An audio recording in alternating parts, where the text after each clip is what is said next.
السميع العليم من الشيطان اللعين الرجيم بسم الله الرحمن الرحيم قال الله تبارك وتعالى في كتابه الحكيم وهو أصدق الصادقين بسم الله الرحمن الرحيم واعتصموا بحبل الله جميعا ولا تفرقوا صدق الله العلي العظيم۔ بہت مسرت کا مقام ہے کہ تمام رکاوٹوں کے باوجود جبکہ مجھے بتایا گیا کہ رات میں اس جلسے کی اجازت ملی اور اس سے پہلے کوئی اجازت نہیں تھی، اور خاص طور سے جو اتوار کو یا چھٹی کے دن جو جلسے ہوتے ہیں وہ کامیاب ہوتے ہیں، اس میں مجمع زیادہ ہوتا ہے، لہذا کوشش ان کی گورنمنٹ کی یہ تھی کہ مجمع نہ ہو سکے، لیکن اللہ کا شکر ہے کہ ان کی یہ کوشش ناکامیاب ثابت ہوئی ہے، اور الحمدللہ اتنی بڑی تعداد میں یہاں پر ہمارے مسلمان بھائی یہاں پر موجود ہیں۔ اس کا مطلب یہ ہے کہ یہاں پر بھی ہم نے گورنمنٹ کو شکست دی ہے، یہاں پر بھی ہم نے موجودہ ایڈمنسٹریشن کو شکست دی، اور انشاءاللہ آئندہ بھی یہ شکست کا سلسلہ جاری رہے گا۔ آیت کریمہ اعلان فرما رہی ہے کہ اللہ کی رسی کو مضبوطی سے تھامے رہو اور تفرقے کا شکار نہ ہو، اتحاد قائم رکھو۔ یاد رکھیں آپ کہ دنیا کی سب سے بڑی طاقت کا نام ہے اتحاد، دنیا کی سب سے بڑی قوت کا نام ہے اتحاد۔ جب ذرے الگ الگ ہوتے ہیں تو ہوا کا ایک جھونکا ان کو کہیں سے کہیں پہنچا دیتا ہے، لیکن جب یہی ذرے متحد ہو کر چٹان بن جاتے ہیں تو بڑے سے بڑے طوفان کا مقابلہ کر لیتے ہیں۔ مشہور مثال ہے، زیادہ وقت نہیں لینا ہے، کم وقت میں بات مکمل کرنا ہے۔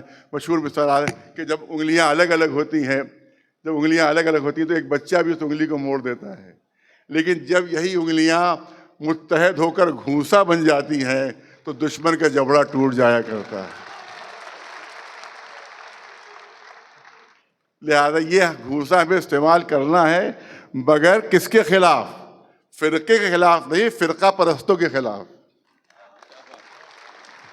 کسی فرقے کے خلاف نہیں، فرقہ پرستوں کے خلاف، کسی مذہب کے خلاف نہیں، بلکہ مذہبی جنونیوں کے خلاف، کانسٹیٹیوشن کی جو مخالفت کر رہے ہیں ان کے خلاف ہم کو اپنی اس طاقت کو استعمال کرنا ہے تاکہ ہمیں فتح حاصل ہو۔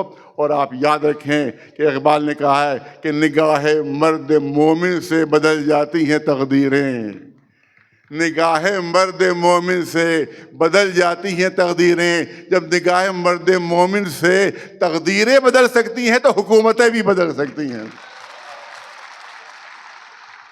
پھر حکومتیں بھی بدل سکتی ہیں۔ اور دوسری چیز یاد کرنا چاہتا ہوں کہ یہ وقف کی تحریک تو ہم تقریباً 25 سال سے یو پی میں چلا رہے ہیں، اور اس میں بہت زیادہ ہمیں زحمتیں ہوئیں، جیل جانا پڑا ہے، لاٹھیاں کھانا پڑی وہاں۔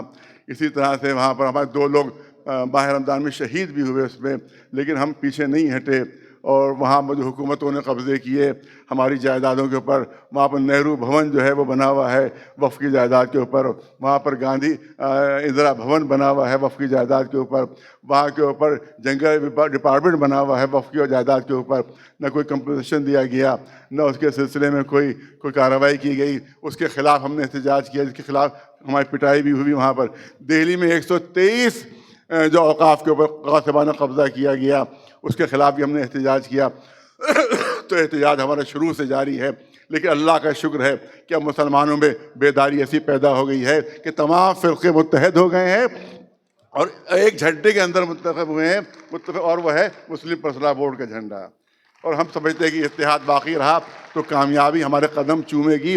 اور یہ آپ یاد رکھیں، اویسی صاحب یہاں تشریف فرما شاید نہیں ہے اس وقت، ہے ویسے صاحب تشریف فرما ہے، لہٰذا ان کی خدمت میں ہم گزارش یہ کرتے ہیں کہ دیکھیں ڈیفینس کرتے رہیے گا تو زندگی گزر جائے گی، ڈیفینس کرتے کرتے پوری زندگی صرف ہو جائے گی، ہر مسجد میں کوئی نہ کوئی شیولنگ پیدا ہوتا رہے گا۔ کہاں تک لڑیے گا؟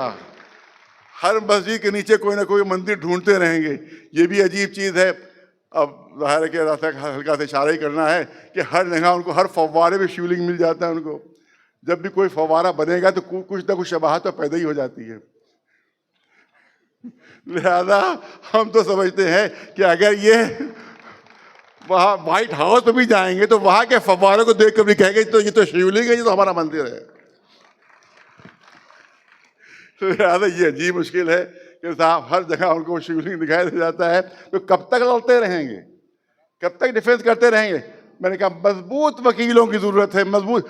سپریم کورٹ کا فیصلہ ہے کہ کسی بھی سرکاری جگہ پر کوئی عبادت گاہ نہیں بن سکتی،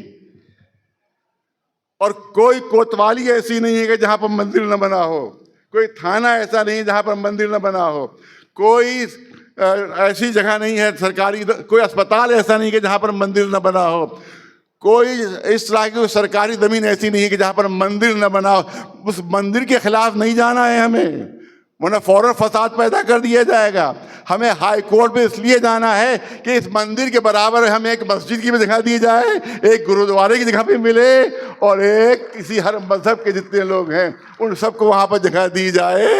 اس کے لیے اگر ہمارے وکیل تیار ہو تو انشاءاللہ یہاں کے اوپر جو آگے ہیں انشاءاللہ وہ پیچھے ہو جائیں گے۔ دیکھیے جیت کا طریقہ یہ ہوتا ہے کہ بہت سے فرنٹ کھول دیے جائیں، تو جب اور فرنٹ کھولے جائیں گے تو یاد رکھیے کہ طاقت بڑھ جائے گی۔ جو آج حملہ آور ہے وہ سب انشاءاللہ ڈیفینسو ہو جائیں گے، اپنے کو بچانے میں وہ لگ جائیں گے۔ لہٰذا اس کے لیے مگر پہاڑ جیسی ہمت کی ضرورت ہے اس میں، اور میں تو سمجھتا ہوں اس کے لیے بہترین مثال ہمارے اویسی صاحب ہے کہ جو ایک ٹیم پیدا کر کے اس کو اس طرح کی لڑائی لڑ سکتے ہیں۔